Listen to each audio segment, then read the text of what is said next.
goal is to make this simple and clear. I like to tell everybody, I have the credentials to make this complicated. And a lot of people can make this very complicated. A lot of people like to give spreadsheets and hundreds of pages and spiral notebooks and leather-bound, notebooks and all these kinds of things. And certainly we can do that. But we believe that the new sophistication is simplicity. And so we break it down into a very easy, simple to use 3-bucket approach to retirement income planning. And it also provides clarity. So we believe that simplicity and clarity provide peace of mind.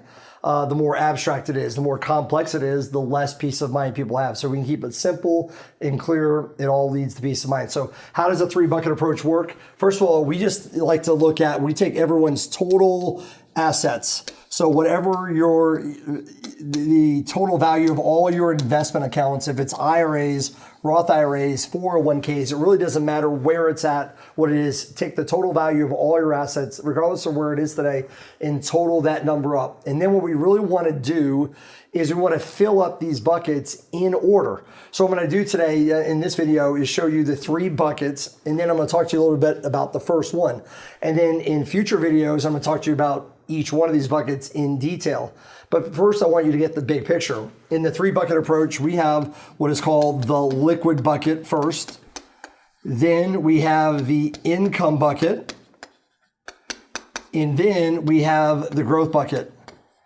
And the whole idea is we're going to take all of your total assets and we're going to divide it somewhere between these 3 buckets. But we're also going to go in this order. First thing we're going to do is find out how much of your money needs to go in the liquid bucket. We're going to solve that problem first. Whatever we don't put in the liquid bucket, we have available to put in the income bucket. Whatever goes in the income bucket goes in there. Whatever doesn't go in there, we have available to put in the growth bucket. So we kind of want to think through, we're going in this order.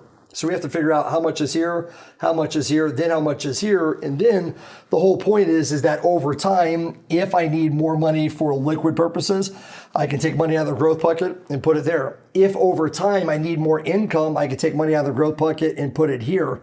So if there's a goal in mind for the 3-bucket approach, it's this. We want to have as much money down here as possible.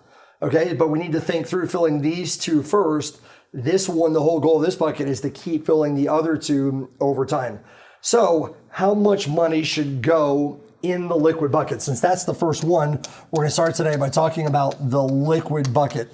We're just going to look at our assets and say, how much really should I have liquid and available? The first thing we want to have in the liquid bucket is your emergency fund. So whatever amount that you feel like you need in cash, in reserves, in case there's an emergency, no questions asked. You can get it to it quickly, you can get it to it safely.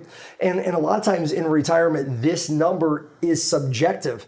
Before retirement, there's always this general rule of thumb. You need to have 3 to 6 months of living expenses in your emergency fund. That makes sense while you're working, because if you got laid off, you lost your job, you would have 3 to 6 months to be able to pay all your expenses while you're looking for another job. But when you get into retirement, your income is fixed, you're not working anymore, you don't need to cover 3 to 6 months expenses. So really, this becomes a subjective number. Some people say, hey, look, I want to make sure I always have $50,000 in the bank that's liquid and available. I always want to have 20. There is no right or wrong number. The only thing you really have to think about at this point in time is whatever money I leave in my emergency fund doesn't get to go here and doesn't get to go here.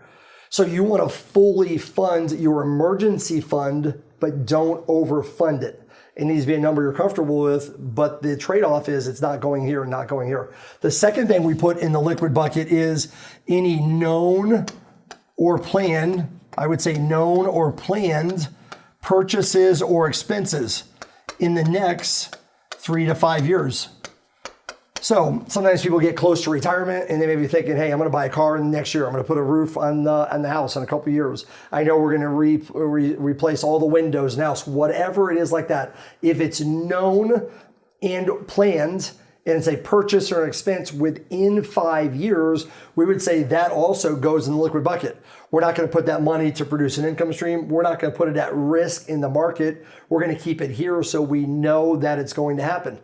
Okay, and then the main thing about the liquid bucket is that last word. This bucket is always liquid, available, safe. So when we think about the products we're going to use for the liquid bucket, we're going to look at bank products. We're going to look at maybe some cash alternatives depending on when we need it. But the whole idea of a liquid bucket is that money's there, it's available, it's not at risk. It's really not designed to beat inflation. It's designed to keep up with inflation. But the whole goal there is I want to make sure that no matter what, at all times, I know I have enough money for emergencies, and always I have enough money in reserves, liquid and available for any known or planned purchases over the next 5 years. So as you go into retirement and you spend this, every year the question is going to be asked, do you have any known or planned purchases or expenses in the next 5 years? If the answer is yes, we're going to take it from this bucket. We're going to put it here. You should never, your purchases or expenses, your plans and goals for the next 5 years that are for sure should always be protected and secure. And that's what the liquid bucket is for.